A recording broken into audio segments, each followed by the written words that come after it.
Ici Koffi Olomide. Je voudrais vous parler de ce qui se passe en Libye, mais beaucoup plus de ce que nos dirigeants africains noirs sont sans action, sans réaction par rapport à cela, à cet esclavage en 2017. Mais je voulais quand même saluer l'initiative de Claudie Siard, notre frère, qui a déclenché cet élan de protestation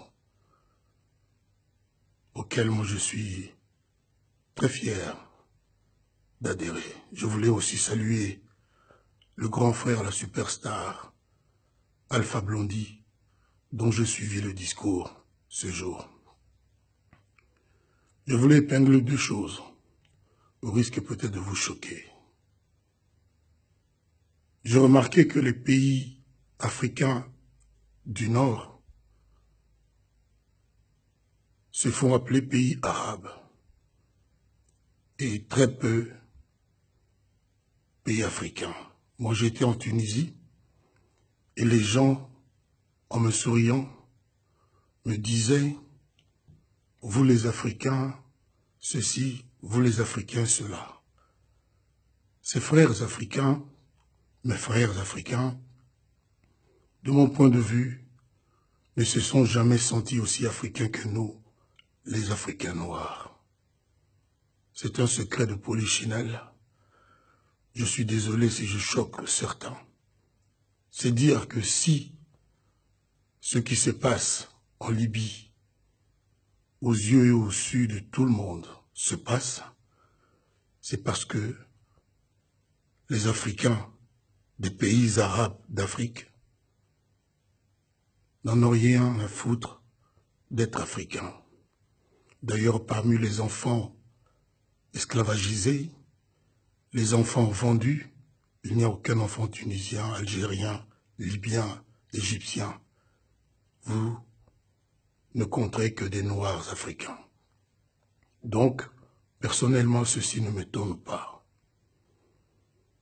J'ai souvent dit, dans mes discours, dans mes interviews, dans nombre de pays africains, que l'Union africaine n'était qu'un rassemblement de nos chefs pour les intérêts personnels.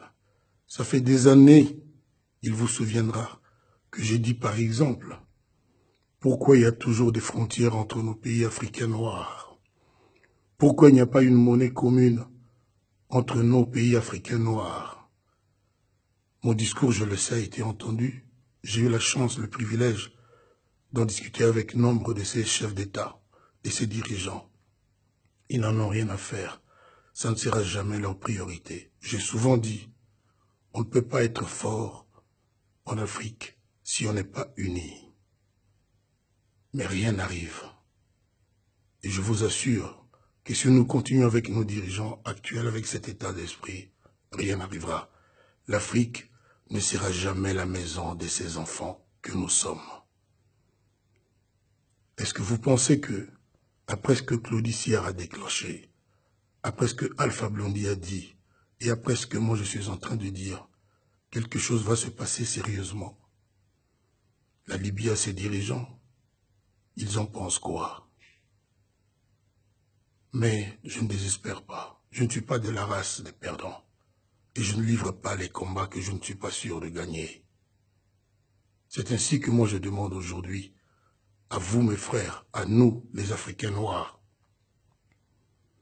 de nous prendre en charge, d'aller au combat, de montrer que nous ne sommes pas des mineurs, des moins que rien, et de ne pas laisser vendre nos enfants comme ça se fait aujourd'hui en Libye. J'ai des idées, comme beaucoup d'autres. Je préfère ne pas en parler encore publiquement, et j'appelle de tous mes voeux que je rencontre Claudie Siard, Alpha Blondy et tant d'autres pour pouvoir en discuter. Une fois de plus, Africains noirs, sachez que vous êtes des Noirs africains et que vos frères dans l'Union africaine, du Maroc, de l'Égypte, de la Tunisie, de l'Algérie, de la Libye, de la Tunisie, ne sont pas pressés d'être vos frères. Moi, ils m'ont appelé quand on discutait tout à fait naturellement. Vous les Africains, quand vous faites ceci, quand vous aimez cela, c'est tout vous dire. Ne dormons pas sur nos lauriers. Ne laissons pas continuer cet esclavagisme en 2017. Je vous remercie de m'avoir accordé un peu de votre temps. Je m'appelle Koffi Olomide.